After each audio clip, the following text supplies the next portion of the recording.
Hey Pioneers, we made it through our first full week of this new and unusual school year. I don't know about all of you, but I really enjoyed being back in the classroom and being able to meet all of you face to face. What you're going to be doing at home today is completing a Figure Me Out. A Figure Me Out is very similar to like an All About Me that I'm sure you've done in at least one of your classes this week. I know Ms. King had you do it in science, but we're putting a little bit of a math twist onto it. So I'm going to be asking you questions about yourself, but in order to figure you out, you are going to be creating a mathematical expression that represents the answer to these questions I ask. Okay, so what do I mean by that? Well, the directions say create your own expressions that equals the numbers that are the answers to all the statements on slide 3. So let me give you an example. For your All About Me, I can ask you, what is your age? Let's say you're 12. Before just telling me 12, because that's lame, we got to add some math into this. You're going to create a mathematical expression that equals 12.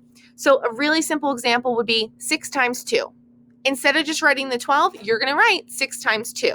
And then I'll be able to figure you out by figuring out the answer to that math problem to figure out your age. Okay, so I know this can be a little bit confusing. So what I did is I made a Figure Me Out about me as an example, and also for you guys to get to know me a little bit more as well. Okay, so let's take a look. Here are all the questions that you're going to be asked. Okay, some of them are going to be a little bit different on your slide. This middle slide says, this is me. And I have a picture of myself in my classroom in Fieldstone that I inserted. You can insert a picture of you. Okay, if you don't want to take a picture of yourself, if you have a Bitmoji you want to enter, you can put that in. If you want to just take a picture of something you're really interested in, you can fit it in that kind of like aqua colored rectangle.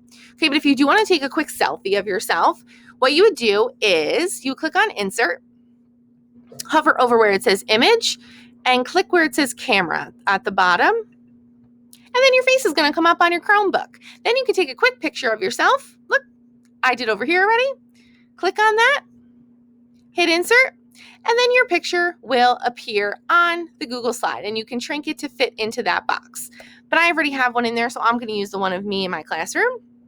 Okay, and now here are all the questions that I asked myself. All right, so the first one says, how many pets I have? All right, well, here's my expression. If you were in school today, we talked about exponents and superscripts and subscripts, so I use that. So I have 1 raised to the 4th power. Well, 1 raised to the 4th power is 1 times 1 times 1 times 1. 1 times 1 times 1 times 1 is equal to 1. I have 1 pet, a dog. Okay? Here I have, how many siblings do I have? Well, I wanted to use some fractions. So I did 1.5 times 2. Any guesses on 1.5 times 2 is? It is 3. I have 3 siblings. I got 2 older brothers and an older sister. Okay, coming over here, how many years I've been teaching? I created an order of operations questions, fairly simple and straightforward. Remember when we follow the order of operations, we use PEMDAS. So I look at this and I first got to look to see if I have parentheses. Do I have parentheses? Yep. I have 10 times 2 inside those parentheses, so I have to first multiply 10 times 2. 10 times 2 is equal to 20. I then would do 20 minus 16, and I get 4. I've been teaching for 4 years. Okay? Then come over here to my birth month. So we know each month represents a different number. January is 1, February is 2, March is 3, April is 4, May is 5, and so on and so forth. So here I have another kind of order of operations. I have exponents and subtraction. So the order of operations tells me that I have to compute my exponents first. So I have 3 squared, which I know is equivalent to 3 times 3. 3 times 3 is equal to 9. 9 minus 6 is equal to 3. My birth month is 3. So what month does that represent? March. I was born in March. Okay, scroll down here to my birth date. Going to move me over a little bit. Okay, my birth date, so the day that I was born on.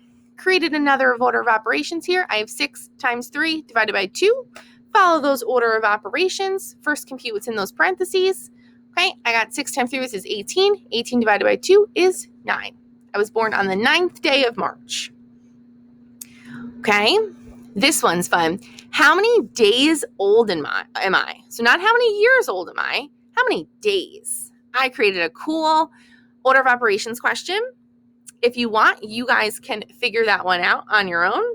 And then you can move this text box and it'll show you how many days old I am. Okay. And last but not least says the year I went to Fieldstone. I was a student in Fieldstone just like you all. However, I was in Fieldstone when it was an 8th and 9th grade building. Okay, before it was even a middle school.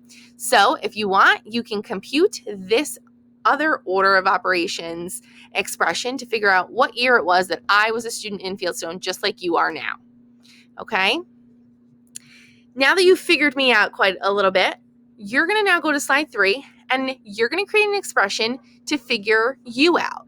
You're not only going to create that expression by typing it in these text boxes, you're also going to tell me the answer. So just like what I did over here, I typed in my expression and I put the answer, you're going to do the same thing. Okay, if you guys have any questions, you can reach out to me. You can add a private comment to this assignment. Make sure that when you're done with this assignment, you click the turn in button on our classroom. All right,